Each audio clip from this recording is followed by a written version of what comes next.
So the whole point of this one is how to be not just a regent or vice regent in your chapter, but how to be a great regent or vice regent. We have a lot of regents and vice regents. How do you up the bar and go from good to greats? So that's what David and I are here to try to help you guys with. So David and I are both regents of our chapters a few years ago or many years ago. And there's several things I know I did that, looking back on things, that I should have done differently. And I've learned a lot since then. So with that, if we go one slide, David, it's, if you look at the definition of actually what is a duties of a regent, and I know it's a slide and there's a lot of words, but I promise there's more words on this one slide than everything else combined. But the regent is pretty simple.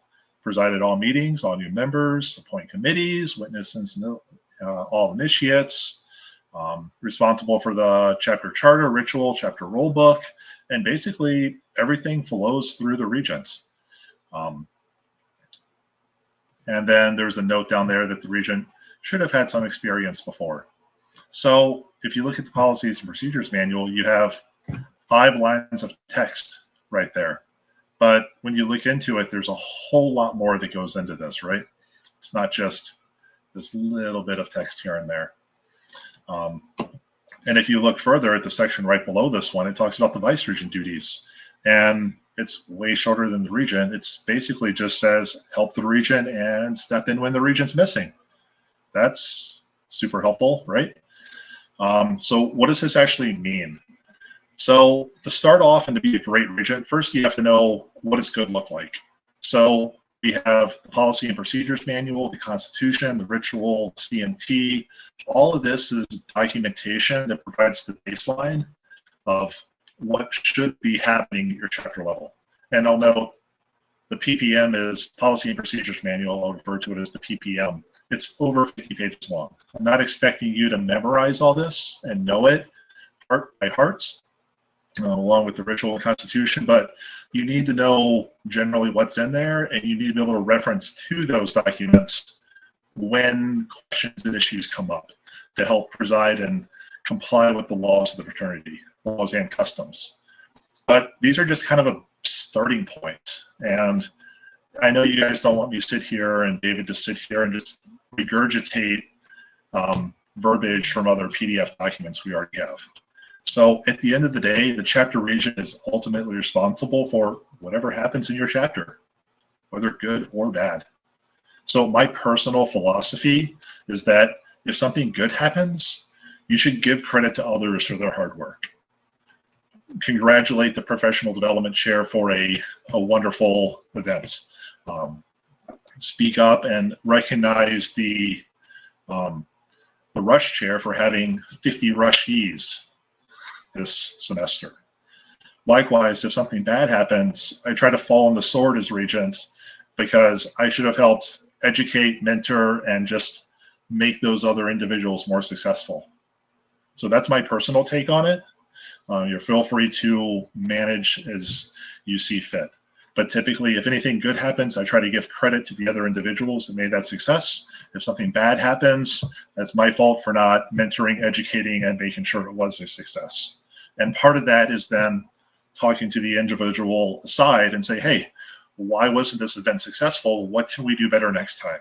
How do we make it better?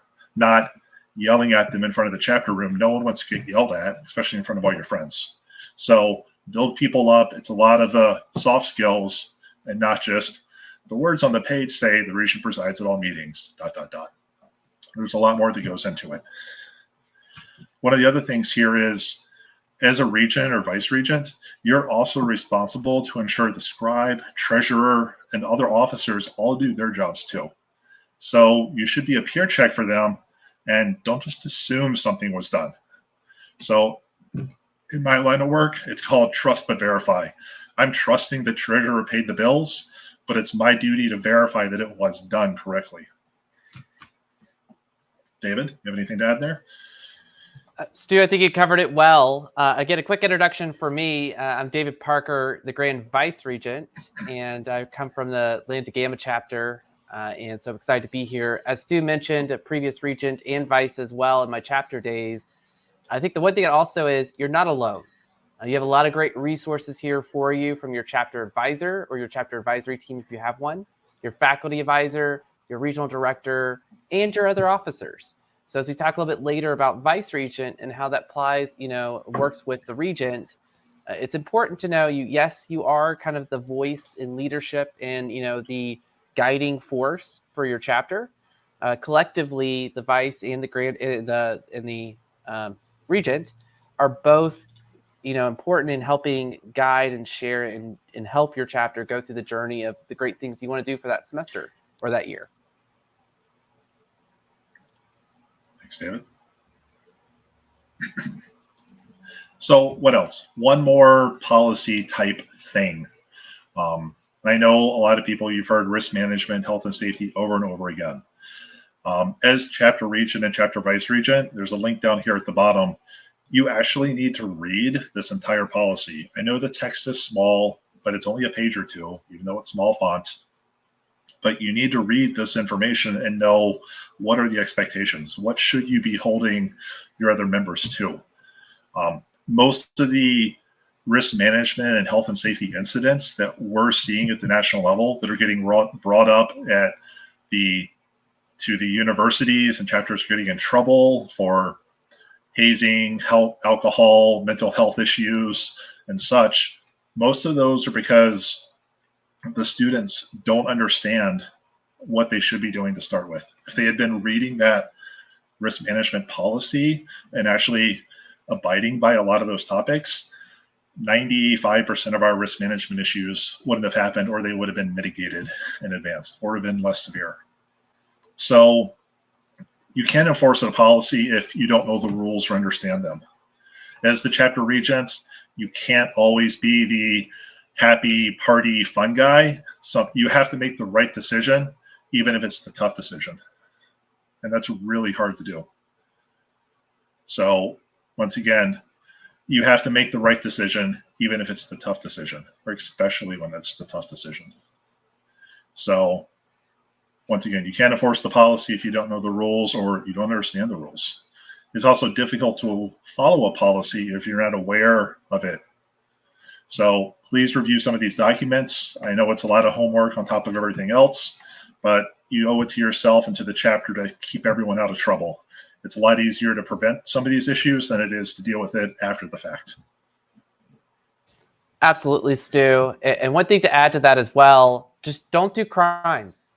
As simple as it sounds, it makes our lives, your chapter's lives, your members easier. And one of the recommendations I have, of course, read the policy. But if you're asking yourself, should we do this? Go actually ask someone, or don't do it. Because most often, if you're asking those questions yourself, you can go back to this policy or get advice to make sure you're in a safe place for your students in your chapter. Yeah, one thing that it's a double-edged sword, but when I hear chapters say, well, it's tradition, we've always done it that way. It's like, well, just because you've always done it that way doesn't mean it's the right thing to do. What is that activity doing to promote the values of the fraternity? Take it back to the ritual, take it back to our purpose for everything you're doing, and saying, does this build the organization up, or is this just extra noise, or does it tear it down? So not all traditions, this might be blasphemy in some circles, but not all traditions are good traditions. So we have to keep looking back and reviewing those time after time. I know that's tough to hear. And one other thing is, we've had already numerous cases. So don't think you're alone, unfortunately. At the end of the day, we're here to help protect you, but this is happening, and we need your help to keep your chapters in a safe place. Okay, the next one. So we're talking a lot about regent here, but vice regent also has a critical role in the fraternity. As we said, if you look at some of the documentation, it's support the regent and fill in if the regent gets incapacitated. So that doesn't give you much to go on. So what we've seen the best chapters do, and what I recommend, is the vice regent should be managing all your committees. This doesn't mean the vice regent is the committee chair for PD, social, philanthropy, and everything else, but They should be talking to those committee chairs and ensuring that they're staying on task.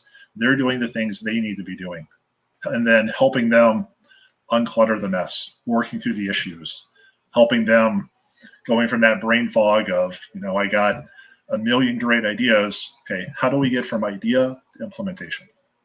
So that's a big part of what the vice regent should be helping with.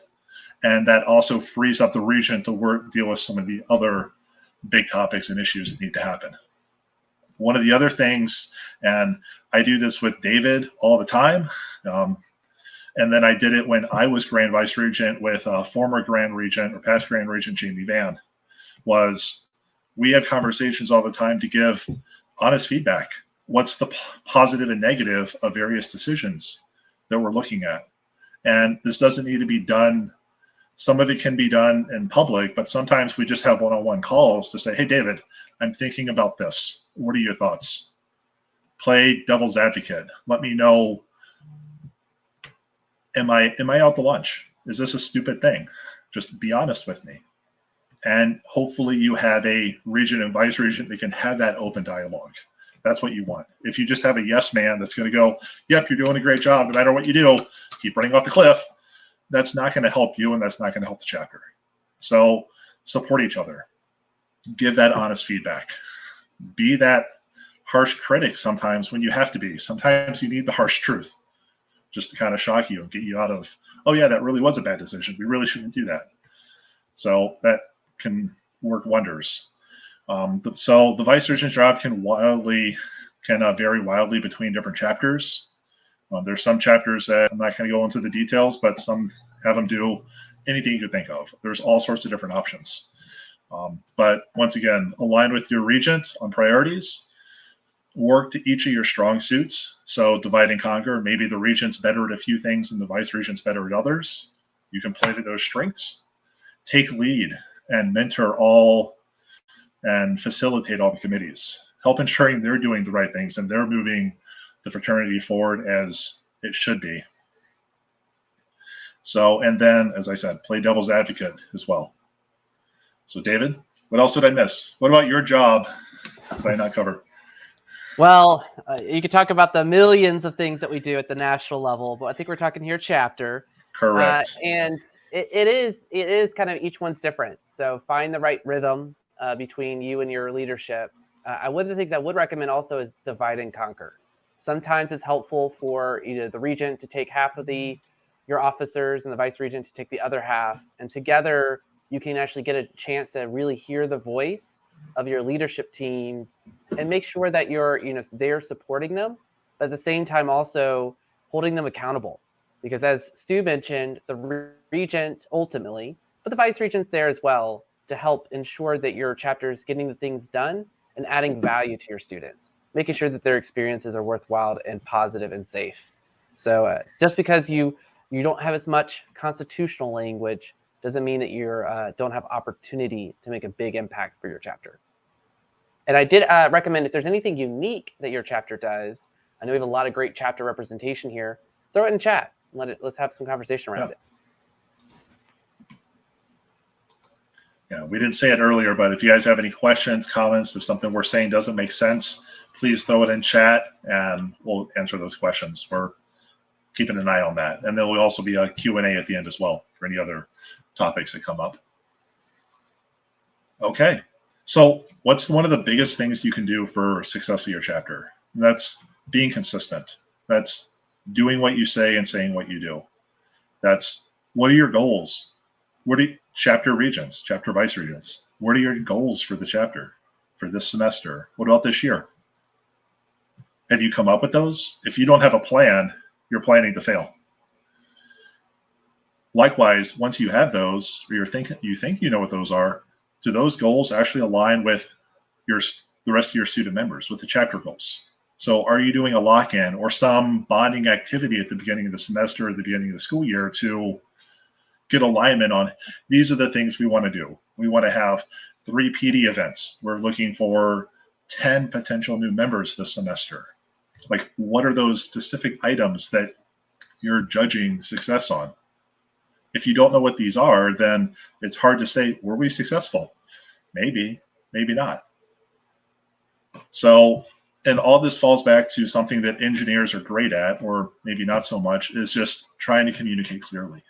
It's very difficult. I know there's been many times where I'll say one thing and David hears it differently, or vice versa.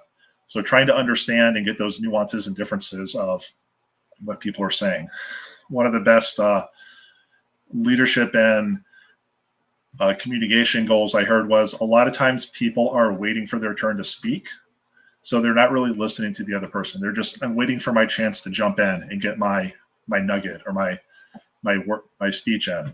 So if you can actually sit back and not just wait for your chance to speak, but actually sit and listen to what the other person's saying, absorb it and try to look at it from their perspective. So with that, you can see there's a few slides here, a little bit of engineering math and nerdy humor as well, a little bit of consistent change. It's hard to see this over time. It's hard to see this day to day. A lot of people can get burned out or to see we're not making progress. But if you put in a little bit every day and you're consistently doing this, you can get huge rewards. This is similar like going to the gym every day. You're not going to see much from one day to the next. But if you look back over time, 6 months or a year, you can be like, wow, look how far we've come. So with that, I'll ask not what your fraternity can do for you, ask what you can do for your fraternity, from former President John F. Kennedy, or I think he said something similar to that a few years ago. Very close, too. Yeah, close? Okay. But yes, now, and one other thing I'll add here in consistency is you are your continuity for your chapter. So as you're, one of the more experienced, officers often in these roles, that you're there to help, guide this next group of future leaders. So we'll talk a little bit about, the different types of leaders, but you need to train your replacement. So you want to make sure that you're building in and providing that continuity and building that plan, because sometimes it may take longer than a semester to achieve something really exciting or cool, or in the case of maybe Chi chapter, working through a large organization. So you need to make sure you have those long-term plans for your house and other things that you want to achieve. So one final note on this slide was, are you improving your chapter for years to come? Are you doing things to improve your chapter so it looks better when you come back as an alumni? Or are you just maintaining the status quo until the next regent takes over and you're just biding your time? What are you doing with your time, with your turn and your tenure as running the chapter? What do you want to do with that? What impression do you want to leave for future generations of brothers at your chapter?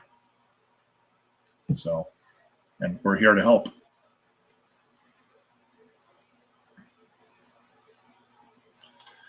So if you've been on the previous conversations with me, I'm a big fan of this book, Motivating the Middle, by T.J. Sullivan, actually in the 2016 National Convention. I pushed for this, and TJ came out, gave a presentation on this, and we gave a free copy of this book to every single chapter that was in attendance. So if your chapter was around and you were there in 2016, you probably have this somewhere in your archives, or your delegate has this on their bookshelf with all their other, thermodynamics and all the other fun books they have. So you probably have one of these. This is a very short book. I know it's more reading homework and whatnot, but this is a short book. It's a quick read. And of course, you can always YouTube this as well to find a quicker few-minute version of it. But basically, it comes down to saying you probably have a few brothers in your chapter that are doing the vast majority of the work. That would be your top third members. Realistically, if you're in this presentation, you're more than likely one of those top third members, right? You probably have a group. It's probably pretty quick and easy to think about, hey, these handful of brothers at my chapter, they're always around. They're always doing things. They're always the first, take the shirt off their back to help out and give in. You then have the bottom third members, which are, you might hear them called ghost brothers, or the ones that don't show up much. They might barely pay dues or not pay dues at all. Maybe they only show up for parties. Maybe they show up only just to cause drama and make life more difficult for you and the other officers. So they might be there a little bit, but they're not really as committed, and you probably spend a lot of time as that top third member focusing on why aren't these bottom third members actually, why don't they care as much as I do? Don't they love Theta Tau? Why are they here if they don't love it like I do? So what we often forget about is this middle third member. So these are typically individuals that they show up, they want to contribute, but they have other commitments. Maybe they're working their way through college. Maybe they have family commitments and they're taking care of a parent or a sibling. Maybe they're part of other organizations and they're splitting their time between Theta Tau and a few other groups. So then they might be officers, they might not. Maybe they're on committees, but they might be more passionate about several small projects. Maybe one or two individuals joined your chapter because they really love that Engineers Week activity you did, or they really love the professional development that your chapter does. It could be anything. Why did people join your chapter? Why are they there? So if you can find out that, you can help work on that middle third. So I'd also like to state that not all chapter officers are top third members. And conversely, not all top third members are chapter officers. You can have some amazing brothers that are leaders, but will never hold an official officer position. I can think of several at my chapter and other chapters when I was a regional director, that they were always there. They were amazing brothers. They never had an official regent, scribe title or anything. They were just there, leading the group from behind in the shadows. So a lot of the chapter officers and those top third members, you kind of, as I said, focus on the bottom shirt. They'll say, I show up for everything.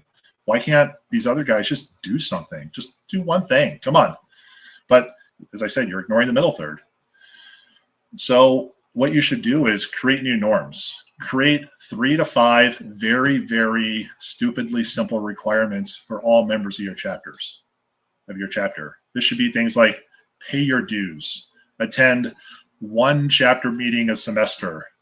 Like, these should be so basic that it makes you top third members kind of upset and annoyed of how simple these things are. If it doesn't make you annoyed of how simple these are, simplify the requirements, okay? So if the bottom third members do these very basic things, great. They stay a student member, they keep moving on, don't waste more of your time with it. They'll show up when they want to, they're meeting the bare requirements. If they're not doing that stuff, then you start looking at, do we suspend them, expel them, premature alumnus, and do we get them off of our roll books? Okay, so what do you do instead? Now you've dealt with the bottom third, fairly simple and easily. Now you spend most of your time on that middle third. They don't necessarily have the time and energy to be chapter regent, treasurer, scribe, vice regent, but they can likely help organize one event they're passionate about a semester. Maybe they can help out with a rush event and help organize it and take care of it. Encourage, motivate these individuals to help with a small, simple task.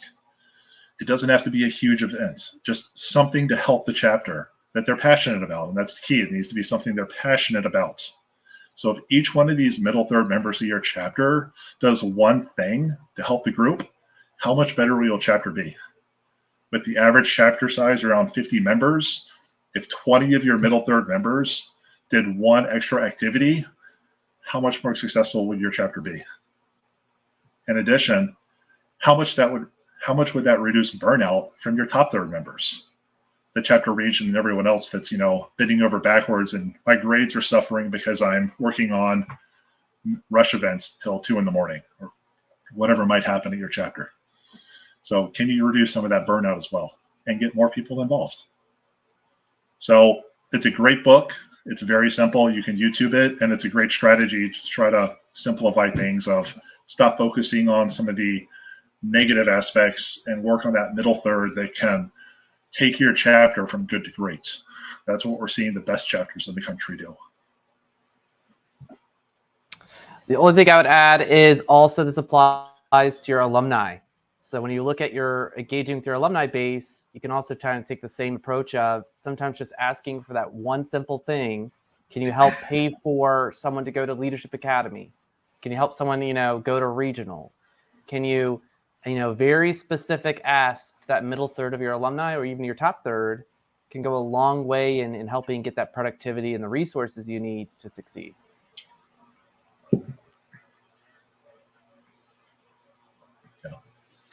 So I know this is a pretty simple little circle here, but I finished reading a book called Leaders Eat Last.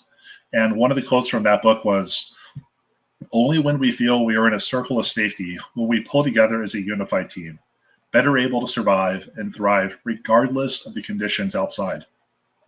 So if the circle is the circle of safety, if it's broken, the group strength diminishes. Our brotherhood lacks. This circle can shrink, and we can go from we as a group to me as an individual. What about me? But when we look out for what is best for we as a collective, me is already included. We're already covered. So how do we do this? Well, you build trust. You lead by example. The role of the chapter regent and vice regent is to expand this circle, not only to include your chapter officers, those top third members we just talked about, but also to include all of your student members, all of your alumnus.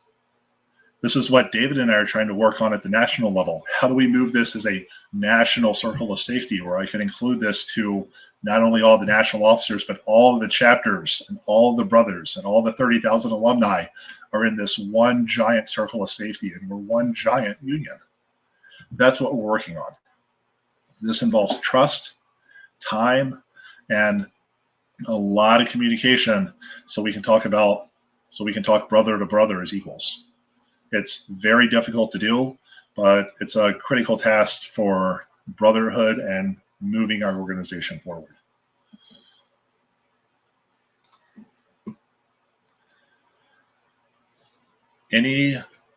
So we went through this fairly quick. We still got a little bit of time, and that was kind of on purpose. What questions do you guys have? What are you guys struggling with? And you can post those in chat, or you can join here and actually speak your thoughts. I think we have Jessica. I don't know if you have something to add to. Yeah. Welcome, Jessica. If you would like to say something or join, you're welcome.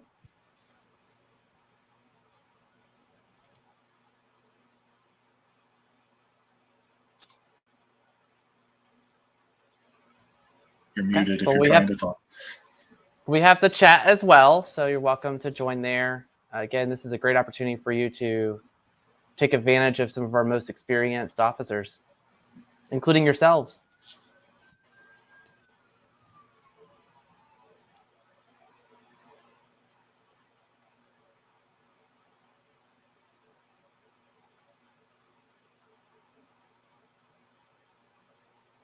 Here's one for chat. What are your experiences is different from the expectations that you've seen? What did you think regent or vice regent would be like versus what it actually is?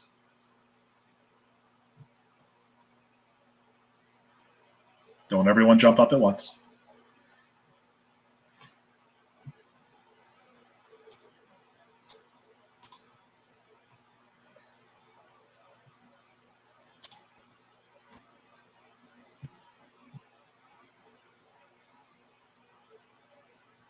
So while you guys are thinking and typing your responses, for me, one of the things that I learned and that I wish I had done differently was I tried to do too much myself when I was a student member. I wasn't leveraging and building up the other individuals. One of the hardest things for me was I did the 5-year plan as well for my super senior year, was that last year standing back and watching the younger brothers in my chapter struggle with some of the things that I had been doing mindlessly for 4 years then at that point.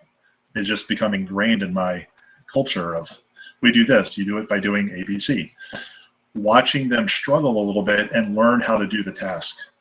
Stumble a little bit, but it took a lot of effort to step back my senior year and let them struggle a little bit, but I could be there to catch them before they would fall.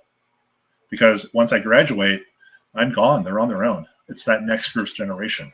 So how do I set them up for success? And I learned that the hard way by doing too much. It set up other individuals to fail because they were like, oh, Stu always does this event for us, so I don't have to worry about it. And I know David did that in his chapter as well. So how are you setting up the next generation?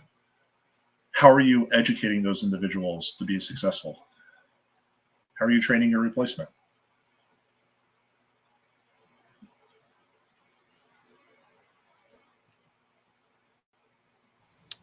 Well said, Stu. And for me, it's one of the things I struggled with was letting go. You know, once you're in charge, you're used to doing everything. And I did my master's program, actually stayed as a student member. So I got 6 years of fun adventure. And part of that, though, is, you know, as a master's student, you know, it's a little different experience. So I started my journey early. And so I slowly was, again, pushing the chapter to say, this is your world. Go forth and do great things. You don't need me to be there to help you do that. And so that's one of the things as you kind of go through your journey, you know, not only advising and creating that replacement, but then empowering your replacements and your team to do their job, because that's what they're there for. Yeah, we talked about it a little while ago on an earlier slide, but what I wanted to do when I had left and I graduated was to come back to my chapter, you know, 2, 3, 5 years down the road and look at the group and being like, dang, look how successful they are. Look how much better they are. Look how much more fun they're having than when I was in. Like, I'm not sure I could join that group now. They've progressed so much. I'm not sure I would get a bid. That's what I wanted to see out of my chapter. And that's what I wanted to see out of my region when I was a regional director. Was some of my fondest memories from regional director time was seeing new brothers come in as pledges and then see them get initiated and then watch them grow over 2, 3, 4 years into becoming chapter officers and leading their group. Some of them, as I said, never became chapter officers, but they were the bedrock of that chapter. And watching that individual grow and develop is some of my favorite memories of this organization.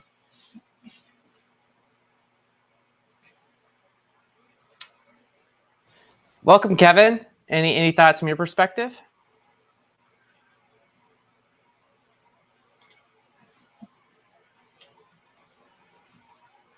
You may be on mute. But while you're working through that, we did get a question in the chat. Do you have any suggestions to re-engage some of the less active members? One of the things that Stu mentioned earlier is finding out why they're there. If you're doing things that interest them, that brings them passion, or maybe something that a very focused area that they care about, that's a great way to pull them in and say, hey, can you plan Relay for Life? Because that's something that you really care about. Or can you love, you know, the social interactions, can you plan one dinner or whatever it may be? But finding the things that make people are interested in will make them more interested in being engaged. And then from there, they'll build that trust. And then, you know, with the organization and with the people, and it'll kind of grow into more of a family and a brotherhood. So I don't know if you want to add more context. Yeah, I think you covered it well. One of the things that I've seen is, as David said, why are they not active? Is something go on in their personal life? Are they not seeing from the chapter what they were expecting? What are those expectations versus reality?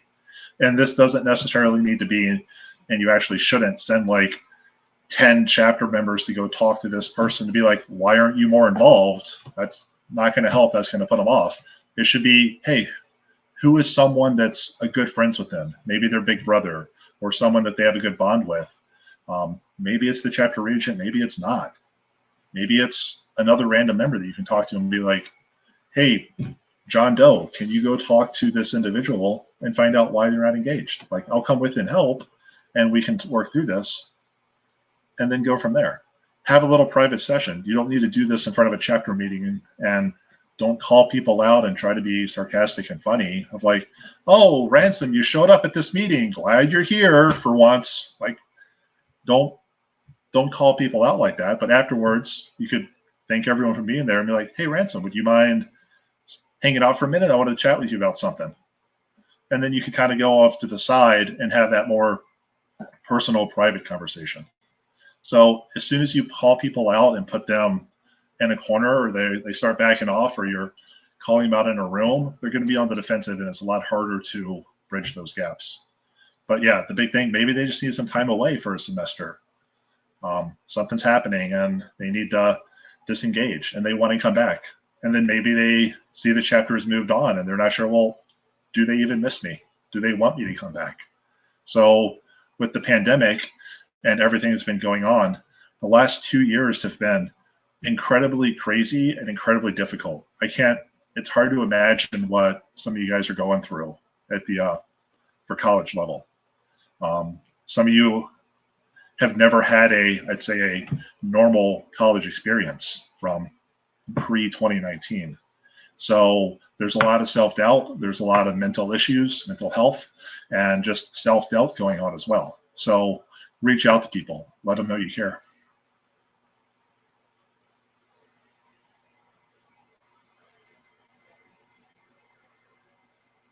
Absolutely, Stu. And another book that we like to reference is, or a storyline is People Join People. So at the end of the day, that's what makes our organization unique, is that we provide connections for a great group of people and can help be a lot of that safe place to fail, grow, and engage.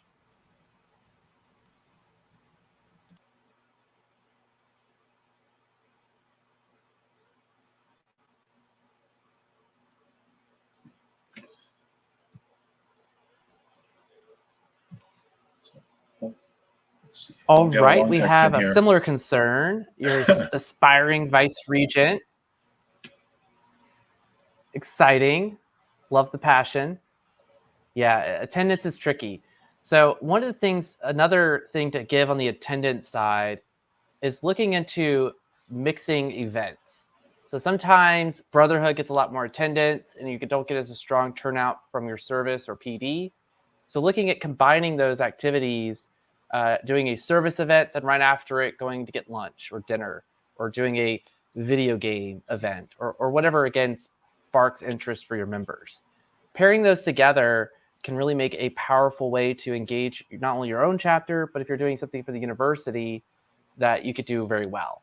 I know one chapter, they actually planned safe raves with the university's permission. And I was able to bring this whole brotherhood.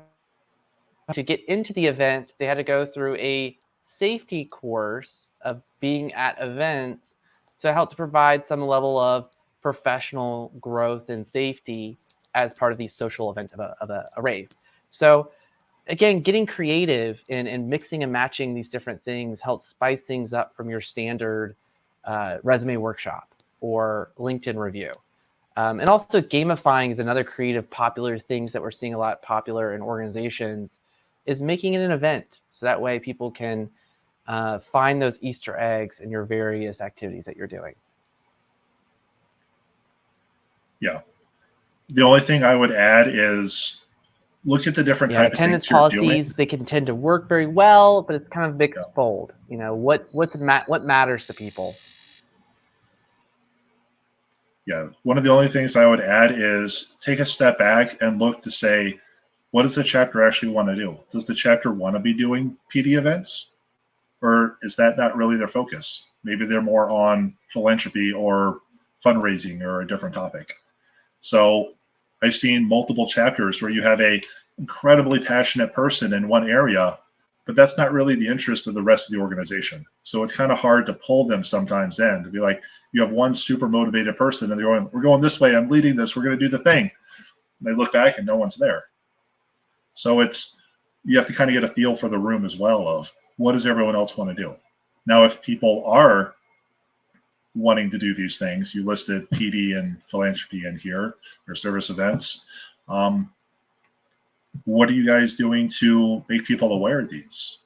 And my practice, I've realized, and I found out, I need to remind people at least 3 times of the event.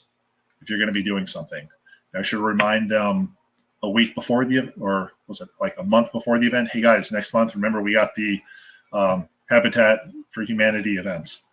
It's going to be on the Saturday. Okay, remind them a week before, and then remind them the night before, the morning of the event, to say, hey, remember, we still got that thing tomorrow. You're still going to be there. You said you're going to be there. You're going to be there.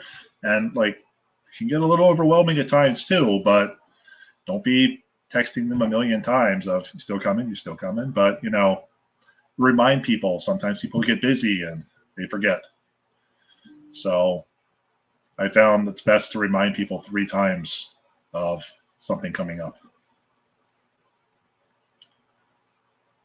Some chapters use phone trees. So like the regent would call or text out. These days it's easy because you can just email or Slack or, group message something out. But we'd also have phone trees or text messages, streams, whenever to get everyone involved and make sure people were aware. We got a few more percent activities events that you've seen that have a high turn overall. Some other numbers here.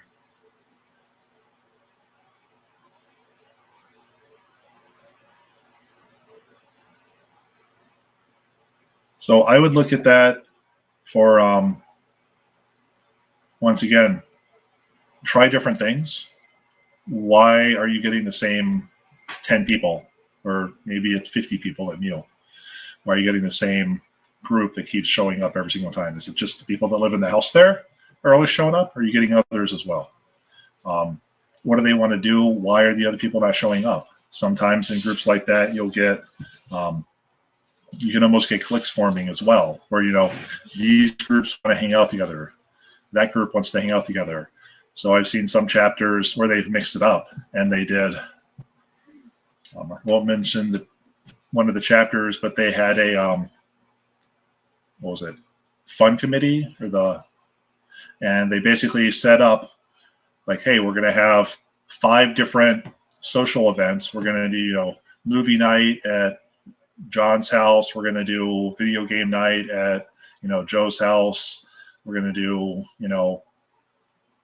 poker game at Sarah's house, or whatever. Come up with a handful of different places you are going. And then instead of just saying, okay, well, go where you want, they almost assign people to help mix up and break up some of those cliques.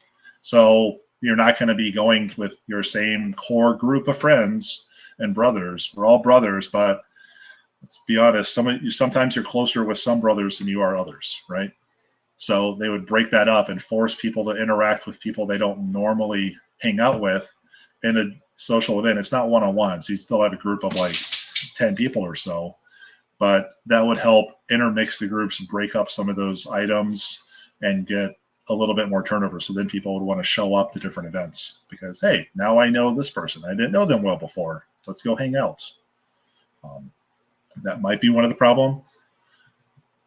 It's a little bit different sometimes at the very large chapters, like you and a few of the other ones might have some different issues than some of our smaller chapters as well, just based on size. It's a lot different if you have 20 brothers at your chapter versus 100.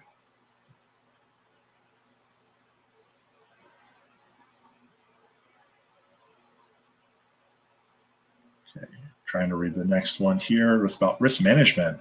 Man. No, David and I love risk management. We did it for a number of years. Risk management is some of the hardest yet most rewarding things as well, of helping our brothers at their lows and the deepest points they've been at. So it's tough.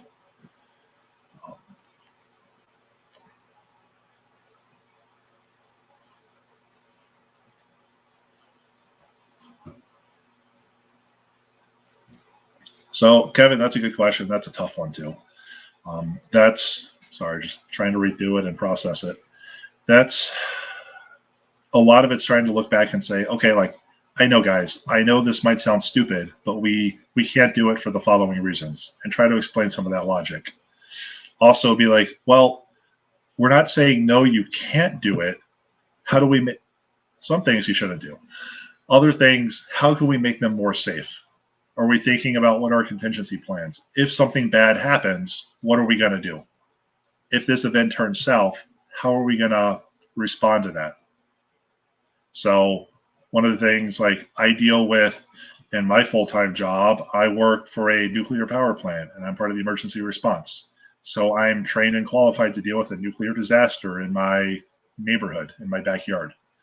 So we practice and we train for the worst, and we discuss all these events, hoping that they never happen and doing everything we can to prevent them to the nth degree.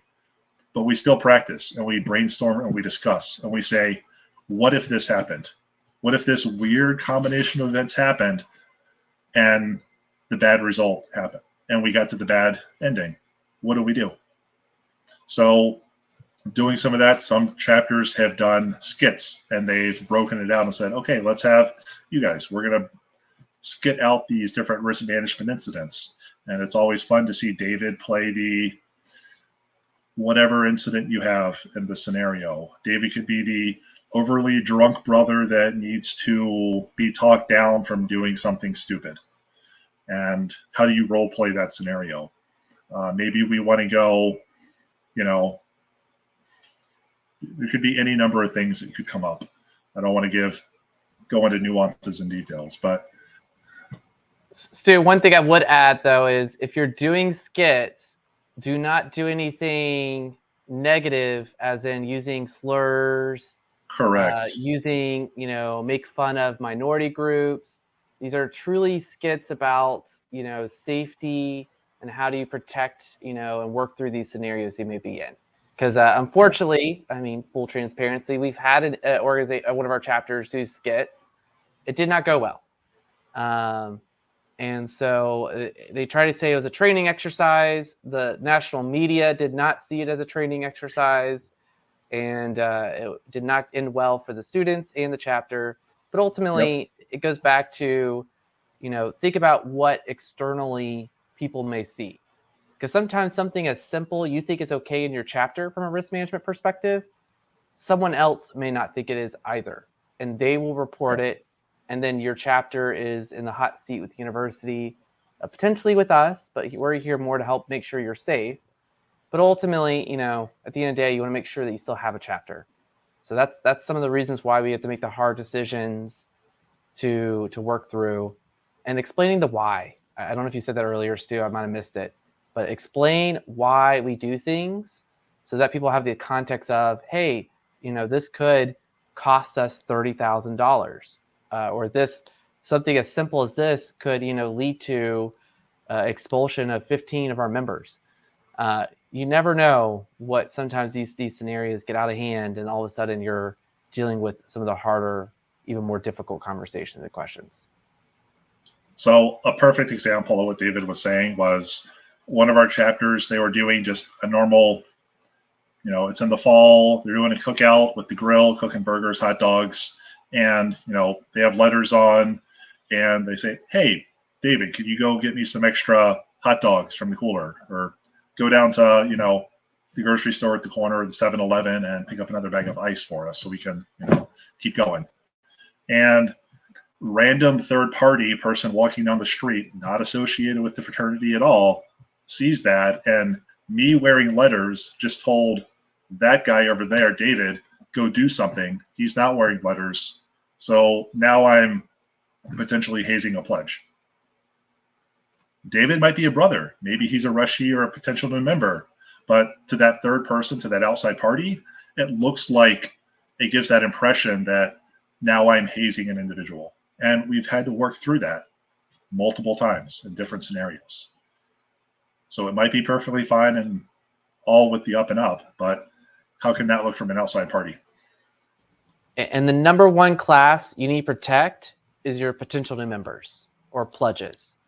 That group is unfortunately where we see most of our health and safety issues come from, because we think, oh, it's okay, we could do it to this group. When in doubt, it's not okay. So again, be very careful of your power dynamics, of your social interactions, safety, what you're asking this group to do that's out, we have specific guidelines for potential new members. That's a group in particular, when you're engaging, you always got to be careful and protect as the regent and vice regent of your chapter. So a few things on pledging that we've seen, big gotchas that I've seen a lot of chapters do. Some have gotten bit a lot harder than others. Having pledge tasks or signature tasks for things, where now every brother, to get my signature, you have to do XYZ. That's not official part of the pledge program. That's an extra task for, say, new chapter or some of the larger ones. You have 100 people now that every potential new member has to do 100 separate things on top of the normal pledge program, on top of their studies and everything else. That quickly adds up and become overbearing. And a lot of those tasks can quickly get into inappropriate things as well. Like, so we've seen those pop up.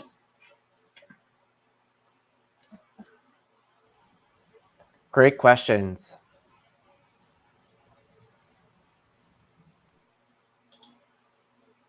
Anything else? This is easy. We're used to more the difficult questions.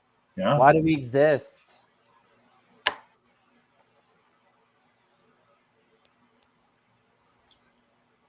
Is there anything that you see on the national fraternity level that you would like to see changed or additional feedback, support from?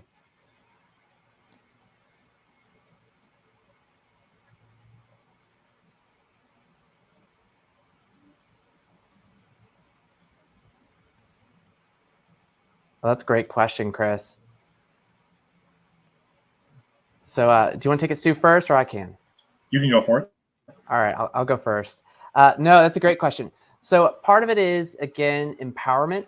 I think that's an important part when you give someone the ability to take lead of something. You really got to say, you own this. We're here to support you. We're here to get things out of your way.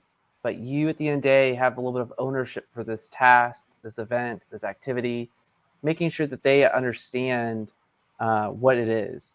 I think part of it also is going back to motivating the middle, sometimes just having a simple task, because a lot of people don't have confidence in their own skills, encouraging them, saying, I have seen great potential in you, Stu, so you should run for Grand Regent. And lo and behold. But no, you should talk to your members one-on-one and say, sometimes they just need that little bit of a nudge to say, hey, you can do this. We're here to help you. And here's one little thing to start to get the momentum moving. Because a lot of times when you get one thing successfully done, it can snowball into kind of building into something larger or just continued momentum. Because a lot of people, again, don't have that confidence, or they just don't have the skills. If there's a skill that you see that's commonly missing in your chapter, hold a PD event for it. PD is not just about resumes or interviewing. It could be, I've seen chapters do on time management because people are struggling in keeping things timely. I've seen them done on how to give a presentation, so you can keep those verbose people who take 2 hours to talk, encouraging them to talk a little bit less. And look at different things. That way you can help train in these small bursts through, formal presentations, just posting a pro tip on social media. So that way you can get some different things on how to get people into the right place. Over to you, Stu, or anyone else. Yeah, feel free if you have other comments to chime in. It's not just David and I. You guys are also here to help encourage each other as well. I'll plug the Discord one more time. There's channels for each one of these different positions. So we've seen chapter regents or treasurers or whatever post in there, hey, I'm having this issue. And you see a dozen other chapters respond of, here's what we're doing and it works well. Or do this, not that. So that's a good resource as well, if more than just David and I. But I agree with what David said 100%. The little slogan that I've always used is praise in public, punish in private.